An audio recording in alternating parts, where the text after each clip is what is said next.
안녕하십니까. 부동산공법 한주문입니다. 자, 오늘은 기본 이론과정 공법 4주차 이제 복습 강의고요. 요즘 날씨가 너무 추워요. 시베리아가 따로 없으니까 하여튼 건강조심, 감기조심 하시면서 공부하시고요.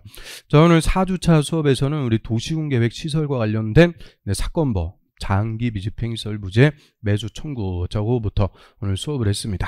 그래서 우리 도시군계획 시설이 설치되기로 결정된 땅고를 도시군계획 시설 부지라고 그래요. 시설 부지는 시설 사업을 해야 되니까 사업에 지장을 준 행위, 건물의 건축, 공작물의 설치를 못하게 제한합니다. 그래서 시설 부지에서는 새로 건물 못 짓게 한다. 그리고 제한을 걸어놓고 사업을 해야 되는데 오랜 기간 사업을 안 하고 방치가 되고 있는 시설 부지가 있습니다.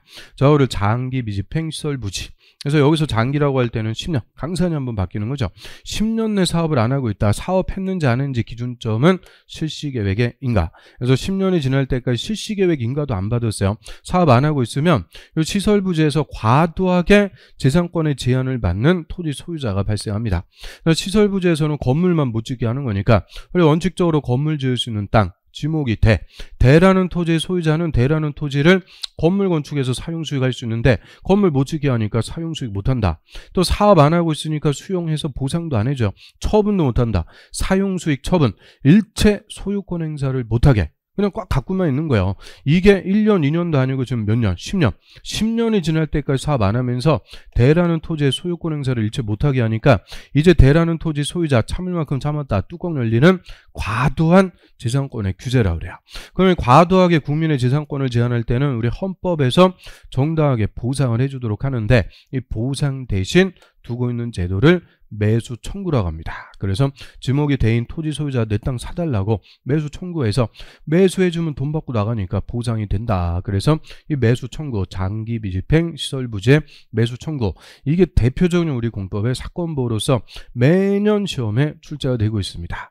그럼 일단 장기 10년 내 사업 안 하고 있을 때 이때 시설 부재 모든 토지 소유자 아니고 과도하게 제한을 받는 지목이 대인 토지 소유자만 내 땅을 사달라고 매수 청구할 수가 있고요. 원칙적으로는 특광시장 군수, 원칙적인 시설사업 시행자 특광시장 군수에게 매수 청구할 수가 있습니다. 그런데 특광시장 군수 이외의 시행자 따로 있으면 시행자, 설치관리 의무자가 따로 있으면은 설치관리 의무자에게 매수 청구할 수가 있고요. 이런 매수 청구의 상대방을 우리 매수 의무자라고 그래요. 그럼 매수 의무자는 매수 청구 받으면 6개월 내 매수할지 말지 여부를 결정해서 토지 소유자 등에게 알려줘야 돼요. 6월 내 통지. 그래서 반드시 매수하는 게 아니고 매수할지 말지 매수 여부를 결정해서 6개월 내 통지. 그리고 매수하기로 했으면 다시 2년 내 매수를 해줘야 됩니다. 그래서 이 매수 청구 단독으로 물어보면 항상 여기서 정답 나온다 그랬으니까 6월 통지 2년 매수, 이 숫자는 반드시 우리가 정리를 해줘야 되고요. 자, 이런 전체적인 매수 가격 절차는 공치법을 준용을 하게 돼요. 우리 수용할 때도 공치법, 수용을 안 해서 매수 청구해서 매수할 때도 공치법, 토지를 취득할 때는 항상 공치법을 준용을 합니다. 그리고 매수해 줄 때 매수 대금은 현금 주는 게 원칙이죠. 현금 지급이 원칙인데 예외적으로 시설 채권을 발행해서 지급할 수 있는 경우가 있습니다. 자, 도시군계획 시설 채권은 매수 의무자가 누구일 때? 지자체일 때만 시설 채권 발행할 수 있다. 그게 제일 중요한 논점이고요. 지자체가 매수 의무자일 때 발행할 수 있는데 사유는 두 개. 토지 소유자 원할 때. 근데 원하는 경우는 없다 그랬어요. 원하지 않아도 발행할 수 있는 거. 부재지주 비업무용 토지로서 매수대금 3천만 원을 초과할 때 초과하는 금액은 소유자 원하지 않아도 시설 채권을 발행해서 지급할 수가 있습니다. 그리고 시설 채권은 상환기간 몇 년? 10년. 시설 채권은 매수 청구에서 나오니까 매수 청구 10년 내 사업 안 했을 때 이때 발행하는 시설 채권도 10년짜리 채권입니다. 그리고 시설 채권은 지자체가 발행하는 지방채. 그래서 시설 채권의 발행 절차 등은 지방재정법을 적용을 하게 되고요. 그럼 매수 청구했는데 자, 매수 의무자 6개월 내 매수 못 해주겠다. 매수 거부를 결정해서 통지했어요. 또 매수하기로 해놓고 2년이 지나도록 매수를 안 해줘요. 즉 매수 청구했는데 매수 안 해줘요. 매수 안 해준다는 것은 보상 안 해주는 거니까 이런 시설부재 제한도 다 풀어줘야 됩니다. 그래서 매수를 안 해줄 때는 이제 개발행위 허가를 받아갖고 시설 부지라도 건물을 건축할 수가 있도록 합니다. 다시 그런데 용도와 규모를 제한해서 싼 것만 허가받아 건축할 수 있도록 하죠. 그래서 매수 안 해줄 때는 3층 이하의 단독주택, 3층 이하의 1종 근생, 2종 근생, 그리고 공작물 이런 것들 허가받아 설치할 수 있는데 다만 이게 다 싼 거예요. 보상금 얼마 안 나오는 싼 거. 그런데 2종 근생 중에서 돈 되는 거 있죠. 다중생활시설, 고시원, 단란주점, 안마방, 노래방 4개는 또 죄입니다. 그래서 싼 것만 허가받아갖고 건축해라.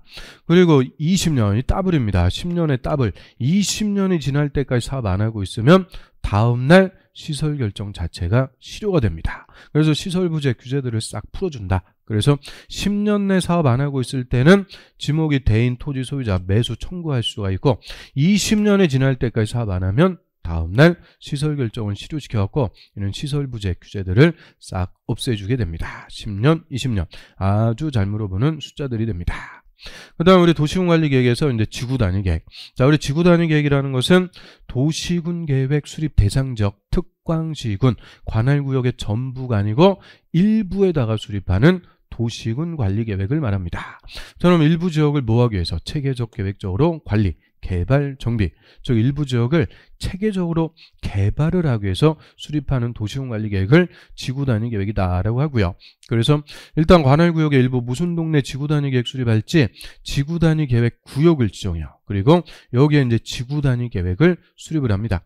지구단위 계획 구역과 지구단위 계획은 다 무슨 절차?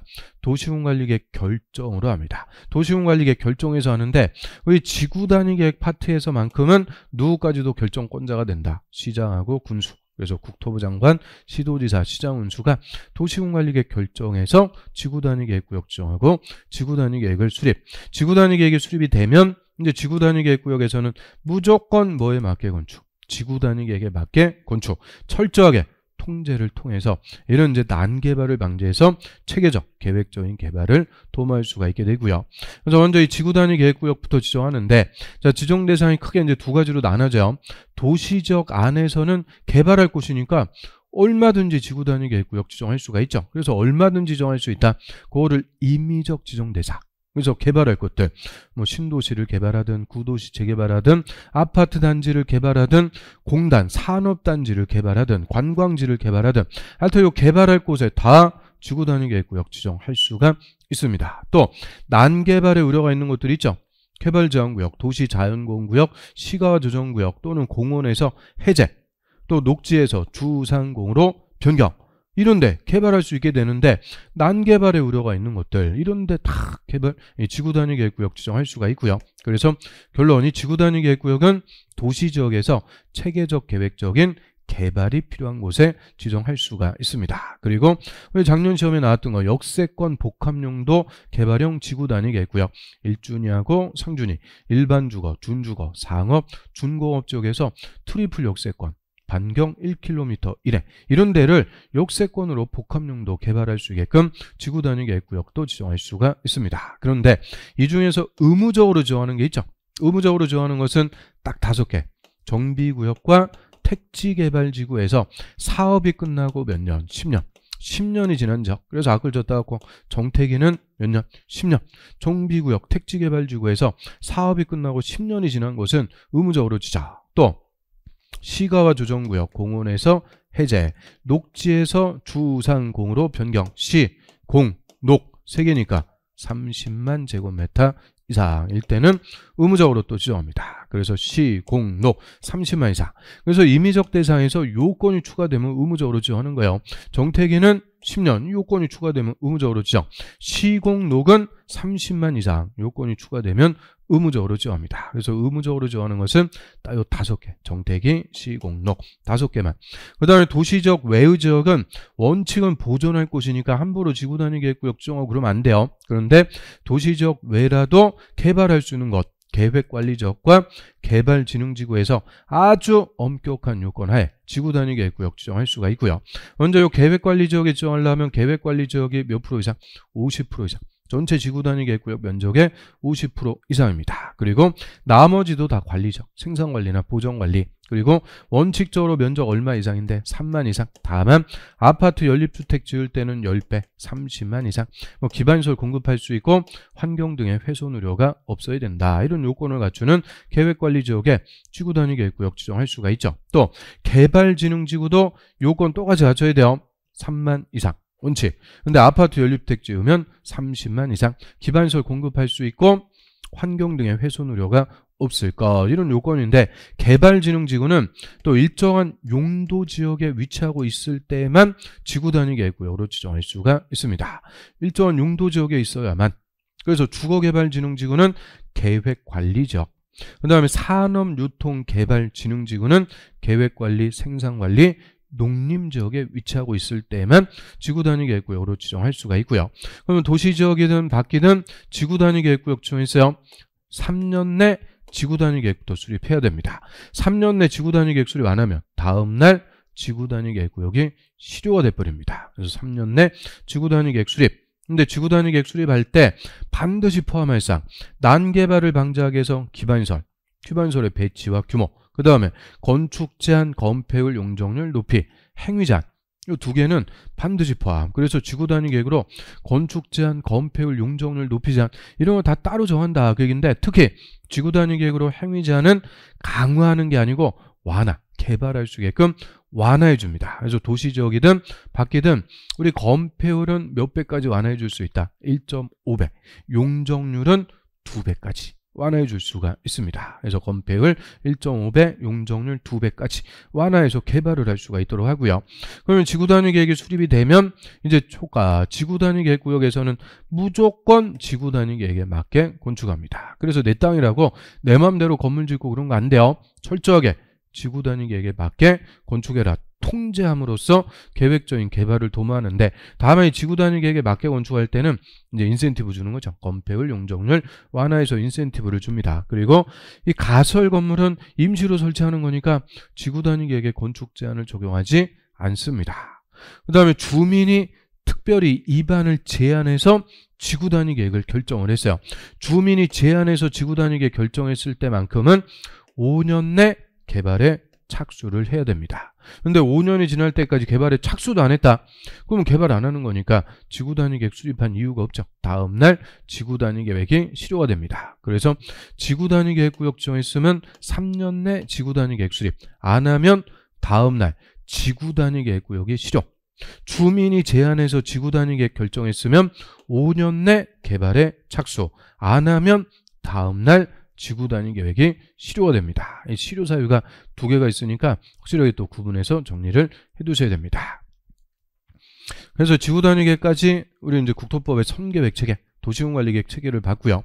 이제 후개발 체계로서 개발행위 허가, 우리 이제 국토의 난개발을 방지하기 위해서 일정한 토지의 개발행위를 하려면 먼저 허가부터 받고 해라. 허가받기 전까지는 개발 못하게 함으로써 실질적으로 우리 국토가 난개발이 되는 것을 방지하기 위한 제도입니다. 다만 우리 이제 이 난개발의 우려 없이 계획적으로 개발하는 체계, 도시군 계획 사업으로 개발할 때 이때는 1차 허가 안 받습니다. 그래서 도시군 계획 사업에 의하지 않고 6가지 개발행위를 하려면 허가 받아야 돼요. 자, 이 개발행위 허가 이하부터는 허가권자가 다 주인공이 됩니다. 권한자. 그래서 허가권자, 광, 시장, 군수. 우리 국토법은 특광시군 관할구역 단위로 계획을 수립해서 그대로 집행을 하는 거니까 항상 특광시장 군수가 허가권자가 됩니다. 이 국토법에서는 허가권자 부르면 다 특광시장 군수. 그러면 특광시장 군수에게 허가를 받아야 할 수 있는 개발행위 6가지가 있고요. 건물의 건축, 공작물의 설치, 형질 변경. 우리 형질 변경은 절토, 성토, 정지, 포장. 이게 토지의 모양, 형상을 바꾸는 행위. 그 다음에 공유수면 매립, 바다를 메꾸는 게 성질을 바꾸는 행위. 두 개를 합쳐갖고 형질 변경, 이 땅에다 손대는 거. 또 토속 채취, 흙, 돌, 자갈, 바위, 모래, 토속 채취. 토지를 분할, 건물이 없는 토지를 분할하는데요. 토지 분할은 3가지 경우에 허가받습니다. 용도지역이 녹지관리 농림, 자연환경 보전지역, 녹관농자, 보전 목적의 용도지역. 또 건축법의 대지 분할 제한 면적 미만으로 너무 작게 토지를 분할. 그래서 주거지역은 60, 상업공업 150, 녹지지역 200. 이런 대지 분할 제한 면적 미만으로 너무 작게 토지를 분할할 때, 또 너비가 5m 이하로, 폭 5m 이하 너무 좁게 분할할 때, 그래서 토지 분할은 세 가지 경우에 구체적으로 허가를 받아야 되고요. 자, 물건을 쌓아두는 거 적치하는데 항상 물건은 1개월 이상 쌓아둘 때 허가를 받습니다. 물건 1개월 이상 쌓아둘 때 허가받는 지역, 녹지, 관리, 자연환경 보존지역. 그럼 농림지역에서는 농사에 수반해갖고 물건 쌓아두는 게 비일비재하니까 농림지역은 물건 쌓아두는 게 허가 대상이 아닙니다. 녹지관리, 자연환경 보존지역에서 물건 1개월 이상 쌓아둘 때, 그래서 이 6가지는 그냥 하도록 냅두면 난개발의 우려가 큰 거니까 허가부터 받고 해라. 그 말은 허가받기 전까지는 못한다. 금지입니다. 어디서? 한국, 우리나라에서 누구라도 6개는 금지입니다. 허가 받아야 할 수가 있다. 그래서 전국토의 일반 규제인데, 다만 이런 금지되는 행위라도 또 예외가 있죠. 재해복구, 재난수불이한 응급조치, 얘는 응급, 긴급한 거니까 허가 없이 할 수가 있고요. 다만 했으면 1개월 내 허가권자에게 신고는 따로 해줘야 돼요. 또 난개발의 우려가 없는 경미한 행위들, 경미한 행위는 크게 농사짓는 거, 농사짓기 위해서 비닐하우스 설치, 농사짓기에서 형질변경, 그게 경작을 위한 형질변경, 농사짓기에서 농림지역에 물건 쌓아두는 거, 이런 농사짓는 거는 다 경미한 거, 허가 없이 할 수가 있고요. 공용, 공익, 공공의 목적으로 개발행위를 하는 것도 다 경미한 걸로 봐서 허가 없이 할 수가 있도록 예외를 줍니다. 그래서 이런 예외적으로 허용되는 게 아니면 6가지는 허가 받아야 할 수가 있습니다. 자, 허가 받기 위해서 허가 신청부터요. 허가 신청할 때는 신청서를 작성. 이 신청서에는 계획서도 다 작성해갖고 첨부를 해줘야 됩니다. 자, 여기서 계획서는 난개발을 방지하기 위해서 기반설의 설치, 위해 방지, 환경오염 방지, 경관이나 조경, 이런 계획서를 첨부해서 허가 신청서를 제출, 허가 신청합니다. 그럼 허가권자는 특별한 사유가 없으면 15일 내 허가나 불허가 처분을 해줘야 되고요. 허가나 불허가 처분할 때는 내용이나 사유를 반드시 서면으로 알려줍니다. 절대 구두로, 말로 알려준다 그러면 틀립니다. 서면으로 하는 요식행위입니다. 그런데 허가권자가 허가나 불허가 처분을 지 맘대로 하는 게 아니고 허가의 기준에 적합할 때만 허가를 내줍니다. 그래서 허가의 기준이 5가지, 크게 5가지가 있고요. 먼저 용도지역의 특성에 따라서 개발행위하는 규모가 적합해야 됩니다. 규모. 그래서 개발행위 규모. 자, 5,000제곱미터 미만. 이거는 가장 보존 성격이 센 것. 보존 녹지, 자연환경 보존지역. 그다음 10,000제곱미터 미만, 주거, 상업, 자연 녹지, 생산 녹지, 주상자생 1만 미만. 이거는 꼭 외우셔야 돼요. 주상자생 1만 미만. 그다음 나머지 공업관리 농림지역은 3만 미만. 이런 용도지역의 특성에 따라서 개발행위 규모가 적합. 그 다음에 개발행위가 도시군관리계획, 용, 기, 도, 지, 입. 여태까지 우리가 배웠던 도시군관리계획에 맞게 개발을 할 때 허가내줍니다. 또 허가권자가 성장관리계획이라는 걸 따로 수립했다. 성장관리계획에도 다 적합해야 됩니다. 그리고 도시군계획 사업에 지장이 없어야 돼요. 사업에 지장이 있는지 없는지는 시행자 의견을 먼저 듣고요. 그 다음에 주변의 환경, 경관하고 적합, 기반시설이 적합. 그래서 규모, 계획, 사업, 환경, 시설 5가지가 허가의 기준. 절대 자금, 돈은 허가의 기준이 아닙니다. 그래서 허가권자는 이 기준에 적합하면 허가 내주는데, 자, 그런데 하나가 부적합해요. 하나가 부적합하다. 불허가 처분하기 좀 안타까우니까 이때는 허가권자 허가 신청한 자 부릅니다.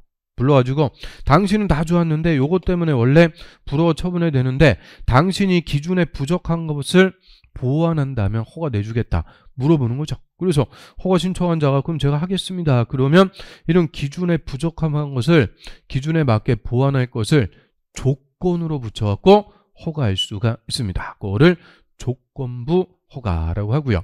조건 역시 기반설의 설치, 위해 방지, 환경오염 방지, 경관이나 조경, 기, 위, 환경, 조건부로 허가할 수가 있다. 그리고 조건부가 있는데 조건을 이행할지 안 할지 믿을 수가 없으니까 돈을 내죠. 그거를 조건의 이행을 보증하기 위해서 내는 돈, 이행보증금도 예치시킬 수가 있는데요. 자, 이행보증금은 있자니까 총 공사비 얼마? 20%까지 내도록 할 수 있는데 절대 공공은 보증금 예치한다. 그럼 무조건 틀립니다. 그리고 공공이라고 할 때는 누가 있어요? 국가나 지자체, 토지주택공사 같은 공공기관, SH 같은 지방공사. 이런 공공은 조건을 이행하지 않을 염려가 없는 자들, 공신력이 있으니까 보증금 낸다 그러면 무조건 틀려요. 그리고 이행보증금은 준공검사 받으면 즉시 반환을 해주도록 합니다. 그래서 이 기준에 적합하면 허가권자는 허가를 내주는 건데, 자, 이 기준에 적합해도 허가를 안 내주는 경우가 있죠. 어떤 경우?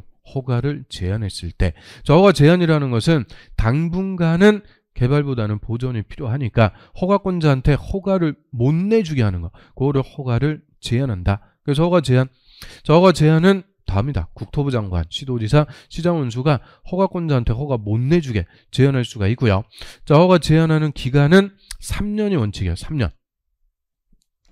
3년이 원칙인데 계획을 수립하는 곳은 2년까지 연장해서 최장 5년까지 허가를 제한할 수가 있고요.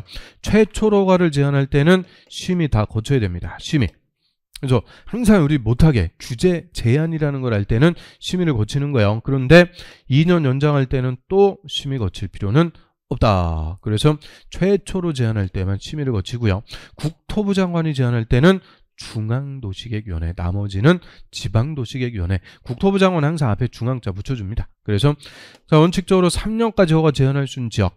자, 저는 이제 개발보다는 보존할 것, 녹개수, 녹지나 계획관리지역에서 수목이 자라고 있다. 조수류가 서식, 우량농지 등으로 보존할 필요가 있을 때, 또 개발로 인해서 주변의 환경, 경관, 미관 또는 국가유산, 문화재 등이 오염되거나 손상될 우려가 있다.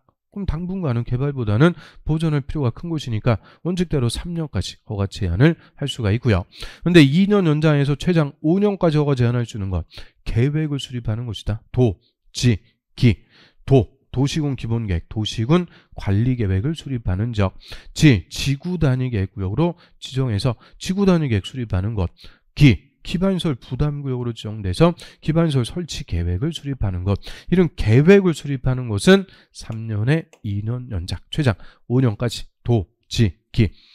허가 제한할 수가 있고요. 그래서 허가 신청했을 때 허가 제한 지역이면 허가 안 내줍니다. 그래서 허가를 받으려면 허가 제한 지역이 아니고 기준 5가지에 다 적합. 그러면 이제 허가권자가 허가를 내줍니다. 그래서 허가 제한 지역이 아니고 기준에 적합할 때 허가를 내준다.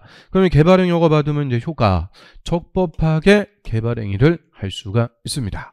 허가 받기 전까지는 다 6가지 개발행위 금지, 허가를 받아야 금지가 해제, 적법하게 개발할 수가 있고요.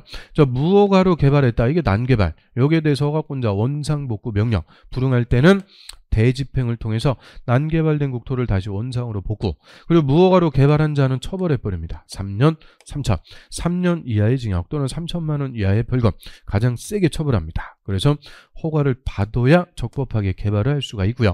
자, 허가받은 대로 개발행위 공사를 했는지 허가권자에게 준공검사까지 받아야 개발이 다 끝납니다. 그런데 준공검사는 4개만, 개발행위 허가 대상 중에서 1, 2, 3, 4 건물의 건축, 공작물의 설치, 형질 변경, 토속 채취, 자, 요 4개만 준공검사까지 받습니다. 준공검사. 그럼 이제 토지 분할하고 물건 쌓아두는 거, 얘들은 준공검사 안 받습니다. 이유는 토지 분할, 물건 쌓아두는 것은 공사가 있다 없다? 없다. 공사가 없으니까 준공검사 받을 거리도 없습니다. 그래서 위에 4개만 준공검사까지, 토지 분할, 물건 쌓아두는 것은 절대 준공검사가 없습니다. 그 다음에 개발행위 허가의 기준으로서 성장관리계획. 우리 성장관리계획은 성장관리계획구역의 난개발을 방지, 계획적 개발을 유도하기 위해서 허가권자가 따로 수립하는 계획을 성장관리계획. 절대 도시군관리계획이다 그러면 안 돼요. 성장관리계획은 허가권자가 따로 수립하는 계획이고, 이 성장관리계획을 수립하기 위해서 지정하는 구역을 성장관리계획 구역이라고 합니다. 그럼 성장관리계획구역을 지정하고 성장관리계획 수립하는데, 이 성장관리계획구역도 녹지, 관리, 농림, 자연환경 보존지역입니다. 녹관농자, 그래서 녹지하고 비도시, 녹관농자가 대상, 절대 주상공업지역은 성장관리계획구역을 지정할 수가 없습니다. 그래서 녹관농자를 대상으로 성장관리계획구역을 지정할 때 성장관리계획도 함께 수립을 합니다. 성장관리계획도 난개발을 방지하기 위해서 기반시설, 또 행위제한 등을 개발할 수 있게끔 완화, 건축제한, 건폐율, 용적률 이런 것들 완화해서 성장관리계획을 수립하고요. 특히 성장관리계획으로 계획관리지역의 건폐율하고 용적률은 1.25 5배까지 완화를 해줄 수가 있습니다. 그럼 계획관리지역의 건폐율 40, 1.25배 안에서 50%까지, 계획관리지역의 용적률 100, 1.25배 안에서 125%까지, 성장관리계획은 계획관리지역의 건폐율 용적률을 1.25배까지 완화를 해줄 수가 있습니다. 그리고 성장관리계획도 한 번 수립하면 끝 아니고 5년마다 타당성부터해서 계속적으로 고쳐나가는 과정계획입니다. 그래서 성장관리계획 구역에 성장관리계획이 수립이 되면 무조건 성장관리계획에 맞게 개발을 해야 됩니다. 성장관리계획이 안 맞으면 허가를 안 내주니까 개발할 수가 없게 되죠. 그래서 성장관리계획, 그 다음에 개발행위에 따른 기반설의 설치, 요거를 기반설 연동제라고 해서 개발행위는 기반설하고 같이 가요. 기반설이 충분하면 개발도 할 수 있고 기반설이 부족하면 개발도 할 수가 없다. 그거를 기반설 연동제라고 해서 제도가 두 개 있습니다. 개발 및 또 관리구역, 기반설 부담구역. 일단 이 두 개는 구역, 용도구역 아닙니다. 용도구역이 아니고 다 개발행위 허가에서 나오는 거니까 허가권자, 특, 광, 시장, 군수가 별도의 절차로 지정을 합니다. 먼저 개발 및 또 관리구역은 이미 개발이 다 끝난 곳이라고 그래요. 기개발지. 그래서 개발로 인해서 기반설이 부족할 것으로 예상돼도 기반설을 설치하기가 뭐한 곳이냐? 곤란한 곳입니다. 곤란. 기반설 설치가 곤란하니까 이런 기반설을 필요로 하는 큰 건물을 못 짓게 건폐율, 용적률을 강화 적용하기 위해서 정하는 구역을 개발 밀도 관리구역. 근데 구체적으로 지정했을 때는 건폐율의 강화는 없어요. 용적률만 최대 50% 강화 적용합니다. 용적률만 최대 50% 강화 줄여가지고 대형 건물을 못 짓게 억제한다. 그리고 개발 밀도 관리구역은 구체적인 지정 대상 기개발지니까 얘는 주거, 상업, 공업지역.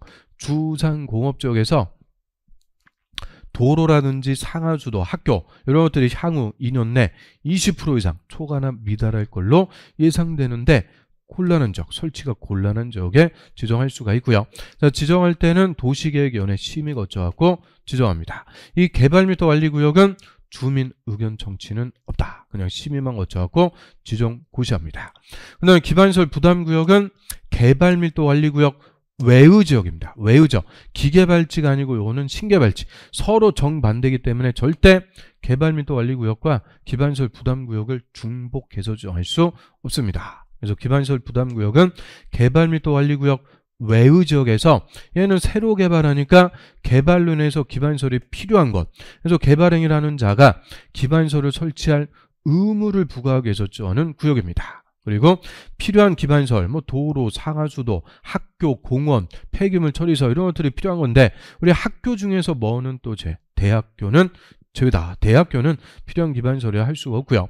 자, 신개발지니까 기반설 부담구역은 행위 제한이 뭐 되는 곳이냐?